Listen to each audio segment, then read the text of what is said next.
2 days after I was released, I started speaking out about the incident. I started advocating for women who have endured abuse. 2 days after, nobody could understand they thought I was losing. They thought I was tripping. Like, what is up with her?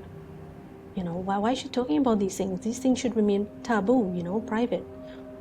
Why is she, nobody could understand. But you see, I made a promise to the Lord that I would speak about these things. And in speaking about it, I help others. Okay, Debbie Ali, welcome back to part 2. In part 1, you went through in so much detail your experience and how you even forgave one of your captors and preached to him the love of Jesus and that Jesus loves him no matter what he's done in his life. In the midst of you telling this story, I noticed that you're able to make jokes here and there. You're able to laugh at something. And I wondered, how does humor help your healing process? What has humor done for you? Humor. That's a first there, Lily. Okay, good question. Where I'm from, I was born in a tropical island named Trinidad in the Caribbean. That's where this whole incident took place. We bring humor into everything. It's like it's ingrained in our blood or DNA. And while there's nothing funny about what took place, when you've been through 18 years of trying to regain some semblance of normalcy in your life and trying to infiltrate all of this darkness that's constantly hovering over your head. And you look back, you realize in hindsight, I was really thinking that, and it was really kind of a stupid thing to be thinking, because now it's almost as though you're driving on the ground, but you're on a road, and you can only see so far ahead, right? But it's like now I have more of a bird's eye view of what really took place and why it took place. So at times to me it seems almost a little bit funny that I would have been so mad at God and thrown a tantrum and that kind of thing. It seems funny to me now. It wasn't at a time. For many years it was not. But people approach me all the time for counseling on, well, how do you forgive? How do you do that thing that's called forgiveness? How do you really do it? Do you just say it and it happens? No. But humor, we have another saying that says, if you don't laugh, you'll cry. So some things in life, you try not to take too seriously. Otherwise, what's going to happen is you're going to end up digging yourself into a hole. If you take everything surrounding that circumstance too seriously, you're going to just end up in a hole. And then you're the one who has to find a way to crawl out of it again. So sometimes I try to look at the light side of things from a hindsight perspective and giggle about it a little bit. That's not to say that it's also funny in my head. Mm-hmm. It's just my way of trying to understand that back then, in 2006, when this happened, it was not funny, but yet it was, from God's perspective. The fact that you're able to detail in such an incredible, raw detail, express everything that happened to you, express what you were thinking, what was going through your mind, how you were feeling, what you said to these people, what these people were saying to you, and still be able to make those little jokes and have a smile on your face at some points. It shows that you've done a lot of healing. And I want to know how did you start that process of healing? Once you met with your family and your kids again, what was the integration process of having a normal life back? Well, that's a complex question, but I will start by telling you this. That healing, it's like living with a disease, and it's more of coping rather than healing.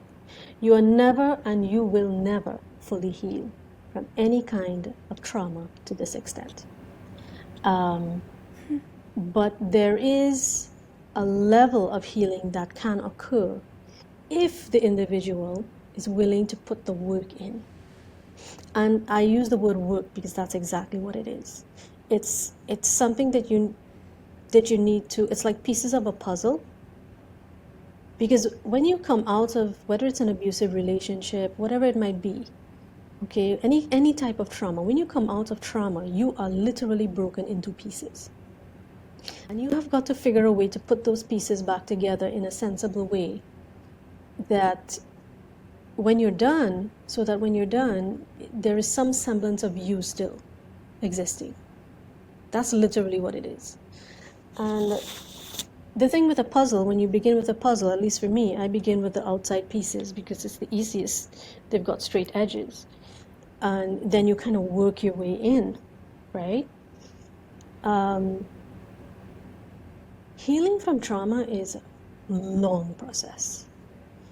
I've had to, let me put it this way. It began when I saw my kids again. And my husband. I saw how broken my husband was by what had happened and the fact that I was assaulted. And immediately, and this was at the hospital, I wasn't even, they hadn't taken samples or anything yet. I'd just seen him and he fell, he just kind of dropped to his knees and wept. And I knew to myself, he can't handle this. Immediately I knew. And I told him the truth. He knew everything that had, well, not everything, but most of what had happened to me.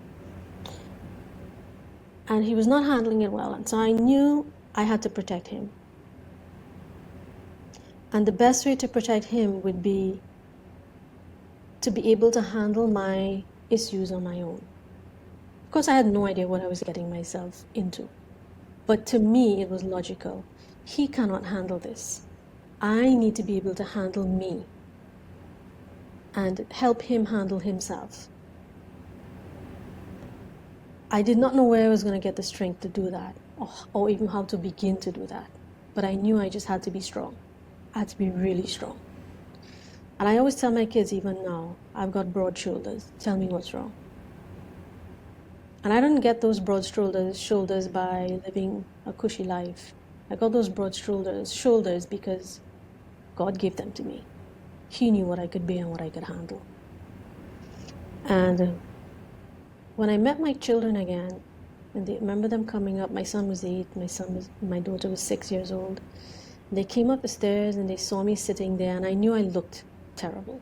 I had showered and changed and everything, but I knew I looked like haggard and really, really skinny and all of that. And they were like, they weren't sure it was me.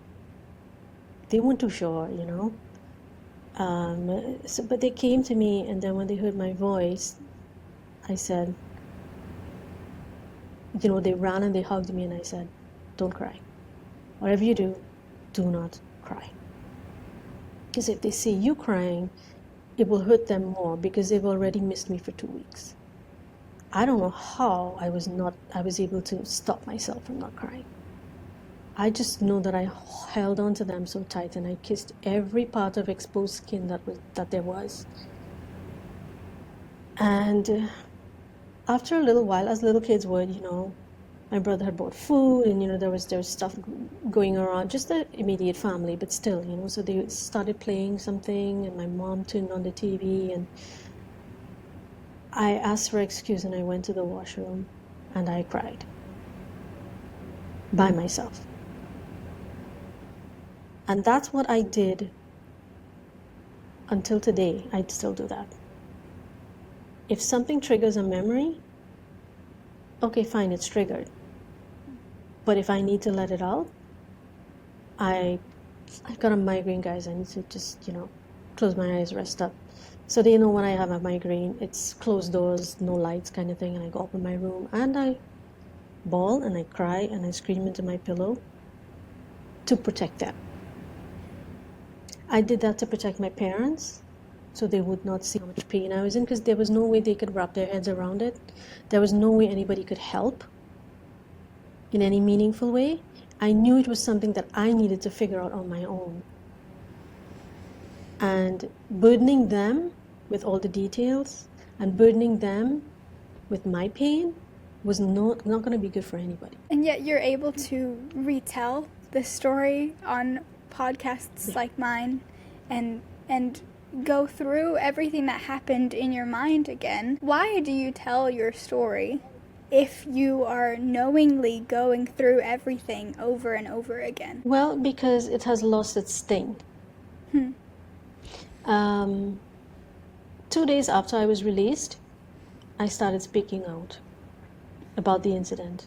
I started advocating for women who have endured abuse 2 days after. Nobody could understand they thought I was losing it, thought I was tripping, like, what is up with her? Why is she talking about these things? These things should remain taboo, private.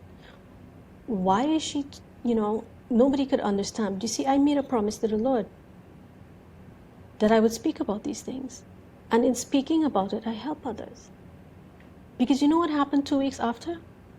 2 weeks after, there was a special edition in a local newspaper at the time where tons of women started coming out and anonymously telling their story. And the reason they were able to do that is because they suddenly realized I'm not alone. And that's why the Lord sent me back. My purpose is to let the women and men, because I've been approached by so many, it's fun, it's almost 50-50, male and female, for counseling and help and so on from trauma, different kinds of trauma, but still. I did not expect that. But it happened, and that told me what was happening to men, and that's why the Lord sent me back. He said, I'm supposed to be the one to be there for everyone else, because there was no one there for me. There was no one who could look me in the eyes and say, hey, Debbie, I understand. I really understand. No. People who are abused or who have been through trauma, they keep it to themselves because it's shameful. It's not to be spoken about. It's something you hide. And that's because victims tend to believe that it's their fault somehow. But my encounter with the Lord taught me that it wasn't. It taught me who had my back. It taught me who gave me the broad shoulders to handle everybody else's pain and my own. It taught me the power I had within me that I never knew existed. And so that gave me the strength to be the one, to be there for other people, because I know what it feels like when there's no one there for you. And you're home alone, and it's 2-3 a.m. in the morning, and you want to slit your wrists, and you want to just chug a whole bunch of whatever's in the medicine cabinet because you can't deal with this thought of having been raped. And because you feel so rotten and defiled and like you're decaying from the inside out, like maggots are eating you from the inside out. And I've been to the stage where I just wanted to peel my skin off. That's how filthy I felt. I've been to the point where I would just shower basically all day in the hope of getting rid of this filth. I've been to all of those low points. And so when I say I know, I really know. But there was no one there for me. So God mandated that I do this, and I do this for Him. And it doesn't hurt me. It doesn't hurt me to speak of it anymore, really, because it's something that happened to me. That's the way I viewed it. I view it. It was horrible. It was traumatic.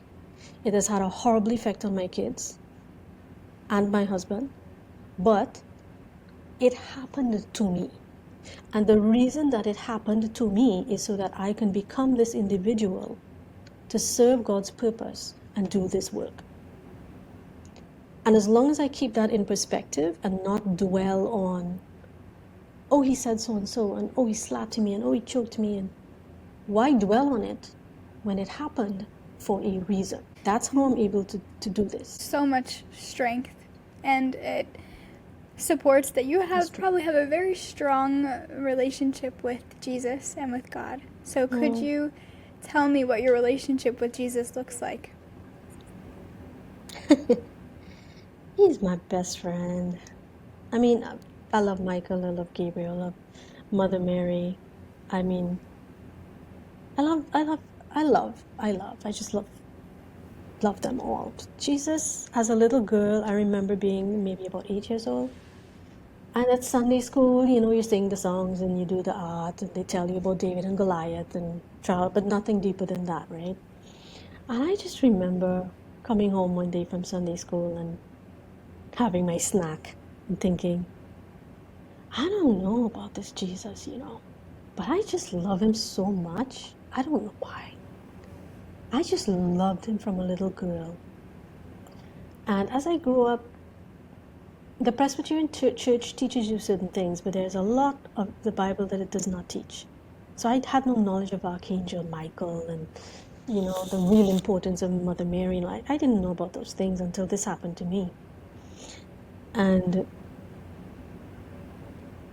I'd always loved him, but I always viewed him as, this is Jesus, reverence and holiness, and that is true. Don't get me wrong, that is true. My relationship with him now is he is my best friend in the whole world. And the same way that, in life we have a best friend and something goes wrong, you pick up the phone and you whine and you carry on and use bad words and you just kind of vent everything, and then when you're done, your friend on the other side is, oh, shut up and blah blah blah blah blah, and you know why this happened, and they give you advice, and then you refute the advice, and the same kind of thing. That's the way I am with Jesus. So there are times when I am so frustrated with this life, I am so tired of it, and I just want to come home. And that happened just recently.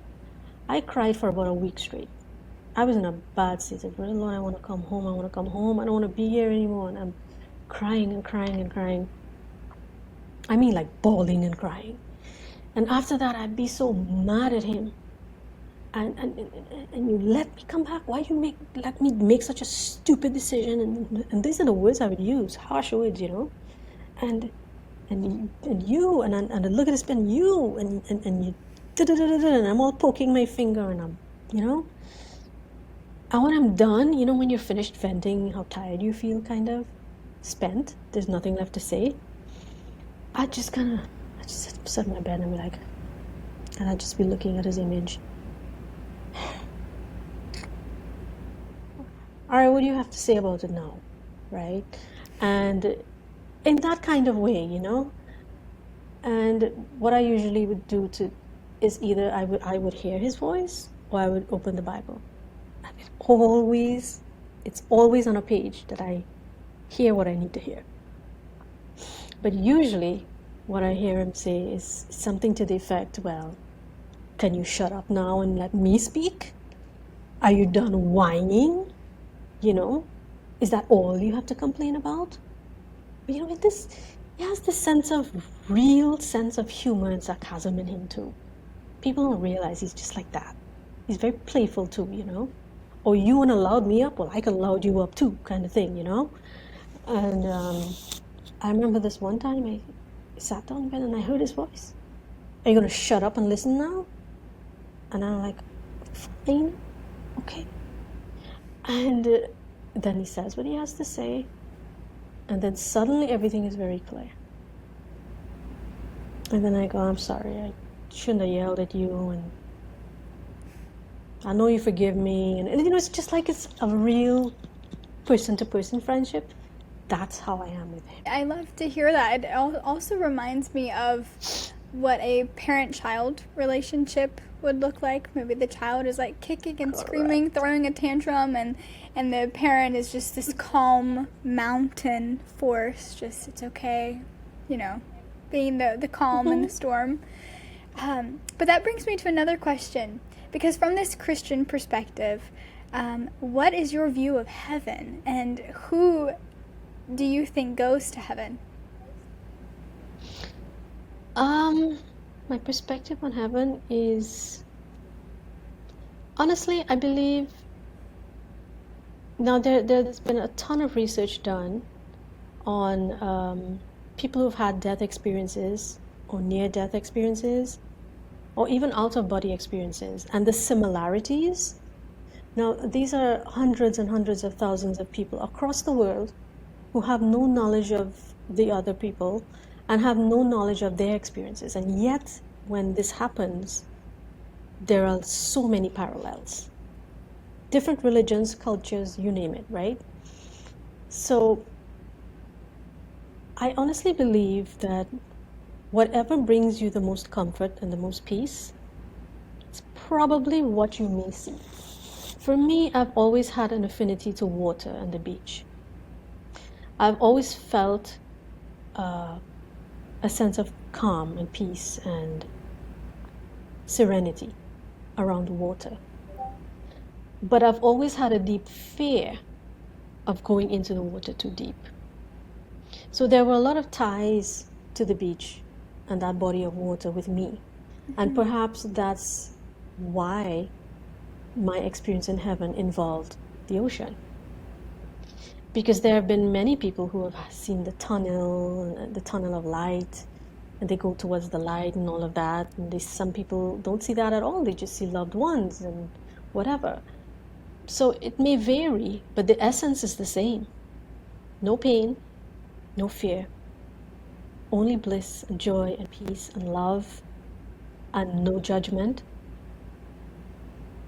That is the common ground for all of these experiences. I mean, there are people who have experienced hell, the bad side of things as well, but that's another story. Who goes to heaven? It's not for me to say.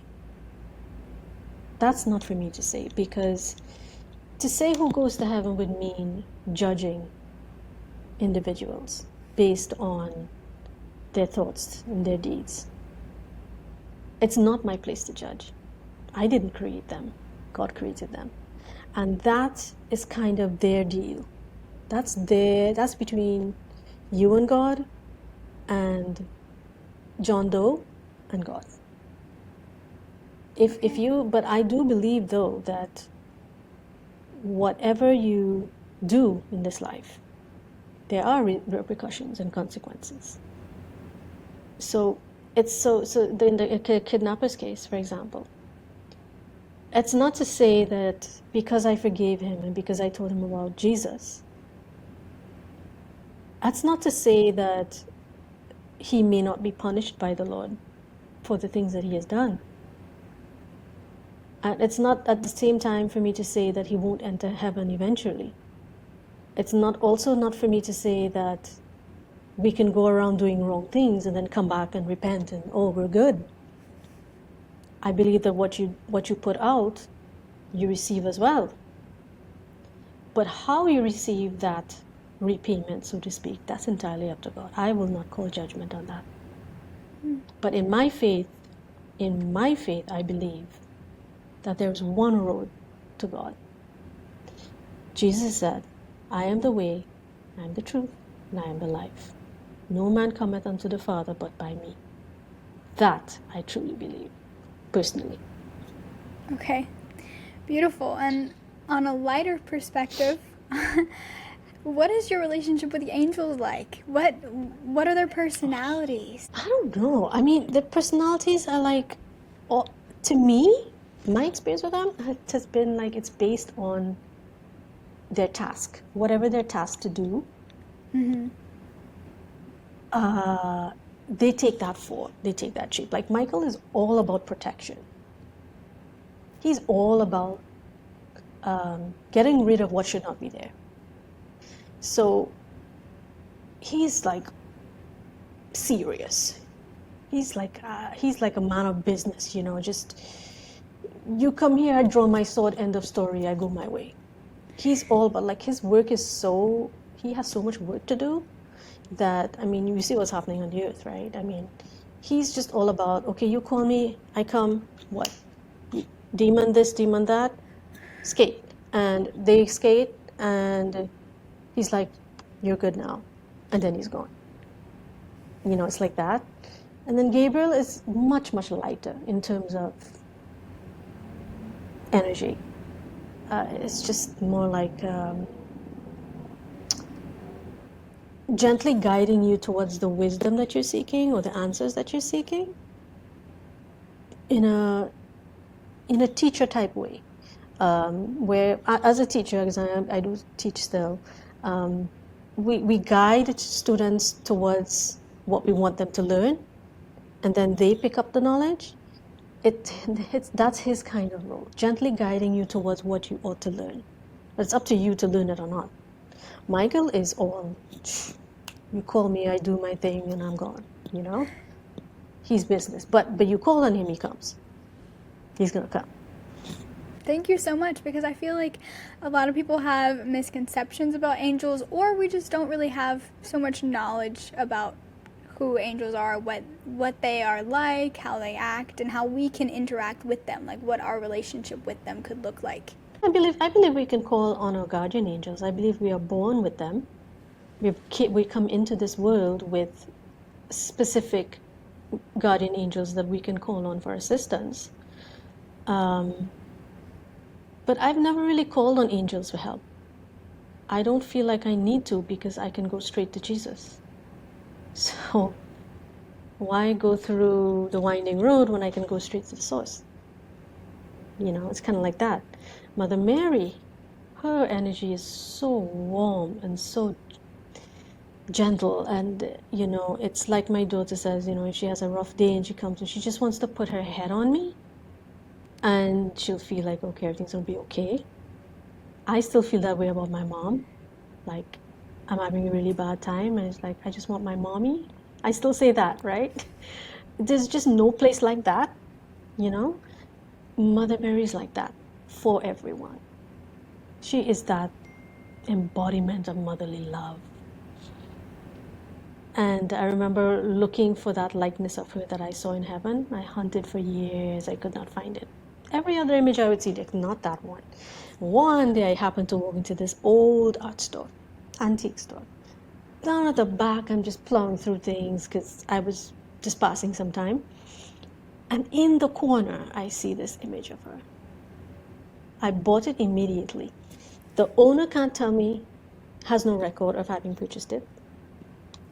Owner had no idea where it came from and how it ended up in her store. No clue as to who the artist is. Amazing. She sits on one side of my bed. The image of Jesus that I saw sits on the other side of my bed, and I'm good. Thank you so much, Debbie, for sharing your story with me today. Where could people find your book, and what services you offer? Well, I offer counseling services. This is trauma counseling, PTSD, suicide, anxiety, depression, you name it, everything that goes with it. I do that type of counseling. I also do spiritual counseling. Everything can be found on my website. That's Debbie Ali, just as you see on the screen, debbieali.com. You're going to see my blogs on there. I started sending out newsletters to those who subscribe. You can book your sessions online as well, according to use my calendar. I do not currently have copies of my book in stock, Bare Feet, but you can find Bare Feet on Amazon or Barnes & Noble. Bare Feet is there, and yeah. And I just want to leave you guys with this. The message that God, and I left this for last on purpose, the message that God Almighty, when He appeared to me and He said, He gave me my list, things to do, and it's all over my book, on my website. He said to remember, His message to the world is this: I see all, I hear all, I know all that happens in the darkness and in the light, and I save. And I'm supposed to be the evidence that He saves.